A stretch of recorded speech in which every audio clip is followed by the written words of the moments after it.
За hi guys, энэ удаа нислэгийн үеэр үзэх сонирхолтой кинонуудыг санал болгохоор шийдлээ.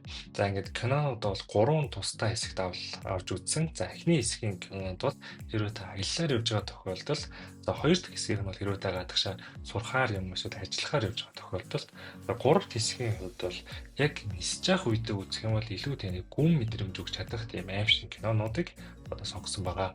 За эхний хэсэг болох хэрвээ та аяллаар явж байгаа бол таныг Hangover цувралыг үзээсэй гэж хүсэж байна. За Hangover цуврал маань бол 1-3 ангитай. Тэгээ маш инээдтэй, маш хөгжилтэй. Таныг хизээж үүдэхгүй тийм цуврал байж чадна гэж бол найдаж байна. За үүний өвдгийг товчхон ярих юм бол хэдэн найзууд нийлээд одоо нэгнийхээ хормын өмнөх өдөр нь тухайн найзад одоо гой нэрийн үдшилэг хийж өгч байгаа тухай гардаг. За үүнээс үүдээд гой нэрийнх нь үдшилэг бол одоо бүх юм нь буруугаар эргээд одоо хормын эзэн болох найз нь бол алга болчихдгоо. За үлдсэн найзууд нь нийлээд ерөөсө ганцхан зорилготой тэр зорилго нь бол найзгаа болоод тухайн өдөр хормон дээр нь аваачаад хормыг хийлгэх гэдэг ганцхан зорилготой байдаг. Зорилготой өргөн тулд юу хийж байгаа одоо яаж даван туулж байгаа нь бол маш сонирхолтой байдаг. Би бол тэрийг уйдахгүй гэж бодож байна. Хэрвээ та Hangover цувралыг би хангалттай одоо үзсэн. Одоо өөр яг энтэй төстэй кино санд болгож явах юм бол би тэнд Do a Date тэгээ Night Before гэдэг энэ хоёр киног санал болгож байна. За энэ хоёр киноны хувьд бол vibe-ийн хувьд бол нэлээд Hangover-тай адилхан. За Do a Date-ийг авч үзэх юм бол одоо нэгэн бизнесмен аялалд явахаар болдог. За аялалд явахдаа бол ерөөсөө дэлхийд дээрх хамгийн бүтэхгүй баачгатай цуг аялалд явцдаг. За үүнээс болоод одоо юмс дандаа л буруу тийшээ эргэж эхэлдэг. За тэгээд тэдгээр зүйлсийг яаж даван туулж байгаа нь бол үнэхээр юм бас сонирхолтой, маш инээдтэй байж чадна гэж бодож байна. За гол дүрт нь бол Роберт Дауни Jr. буюу төмөр хүн үзсэн. За нөгөө гол дүрт маань болохоор Hangover киноны маань нэгэн гол дүр болох Зак олсон байдаг.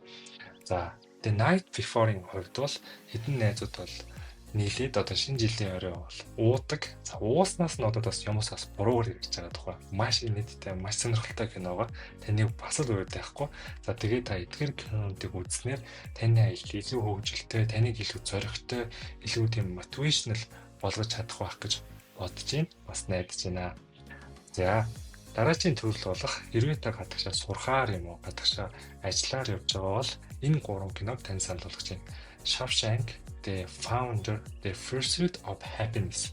За энэ гурван кино бол ерөнхийдөө гол дүрүүд нь хизээч бууж өгдөггүй, хүссэндээ заавал хүрдэг тийм гурван гол дүртэй киногоо. За Shawshank дээр л хэдэл манай гол дүрийн цад ерөөсөө албаар нэр ерөөсөө шоронгийн хааныг угсаар байгаад оргоод гараа авчдаг. Тэгээ Founder-ийн хувьд бол одоо нэгэн бизнесмен бол бүтэхгүй маш л олон төрлийн бизнес хийж явсаар байгаа. Эцэст нь McDonald's буюу дэлхийд дээрх хамгийн том бүргийн одоо сүлжээ рестораныг байгуулж чадж байгаа одоо тухайн одоо түүхэн уран сайхны кино. The Pursuit of Happiness бол ажилгүй одоо гэр бүл толгоолсон нэгэн залуу ерөөсөө ажил хайж байгаа тухай киногоо. За тэгээ явсаар байгаа эцэст нь бол бас ажилдаа орж чаддаг киногоо. Тэгэхээр кино нь бол одоо танд өөрхөн гол зорилгод илүү их төвлөрөх, мотивац өгөх, одоо ирч хүч, зориг өгч чадах байхаа гэж бодож байна. Нисэх буудлаас одоо таны онгоц хөөр хүртэл бол та гэр бүлийнхэн их орондоо бол хорогддог. За тэгтээ хөөрсний дараа бол танд нэгэнтээ буцах зам байхгүй болдог. Тиймээс танд зориг одоо төвчээр тэгээд ирсэн зорилготой хүрэх тэр хүсэл эрмэлзэл, ирч хүч, энергийг одоо энэ киноноос олж авч чаднаа гэж бодож байна. Тэгэхээр танд энэ гурван киног санал болгож байна. Дараагийн төрөл болох аимшиг кино. За аимшиг киноны хувьд бол жирийн нэг аимшиг кинонууд бол биш. Эдгээр аимшиг кинонууд нь бол дандаа нис хонгосон дотор тохиолдож буй үйл явдлуудтай тийм кинонууд байгаа. За Flight 7500, Snakes on the Plane, Altitude, Red Eye, Terror in the Skies гэх таван киног санал болгож байна. За энэ дундаас нэг нь онцгойлон санал болгох юм бол Snakes on the Plane гэдэг киног санал болгож байна. За энэ кинон дээр бол юу болдог вэ гэх юм бол одоо нис хонгоцсон дотор битүү орчин дотор одоо ингэж гарьяа ч гэсэн та агаартай уучаас гарч чадахгүй ийм битүү орчин дотор хэрвээ онгоцоор дүр могоо одоо зүг та нисчихсэн болж таарах юм бол одоо яаж амьд үлдэх одоо тийм тухай үйл явдлуудыг гардаг киногоо.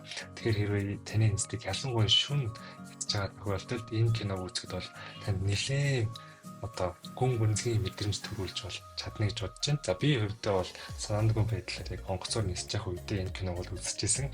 Хэдийн онгоцсон доктор минь ямар ч могоо байгаагүй ч гэсэн би одоо онгоцноос буу хүртлээ миний нойр ерөөсө хүрээгүй нэр хэрэг могоо байвал яах вэ гэж бодсоор бол ерөөсө буусан байдаг.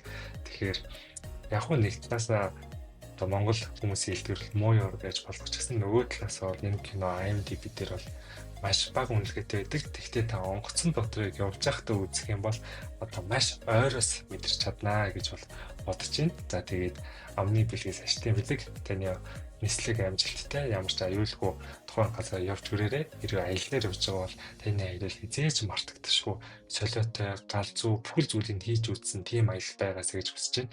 Хэрвээ та гадагшаа сурахаар юм ажиллахаар явж бол залуу минь тэ өсвөр минь та заавал өөрхөн хүссэн тэр зүйлдээ хүрээрээ сурах ч байгаа бол хизээж битгий зогсоорой суралцаар аваарай ажиллаж байгаа бол тэг мөнгө хурааж байгаа бол та бас зорьсондоо хүрнэ гэж найдаж байна. Би таныг чадна гэдэгт итгэлтэй байна. За ингээд дараачихаа бичлэгээр уулзцгаая.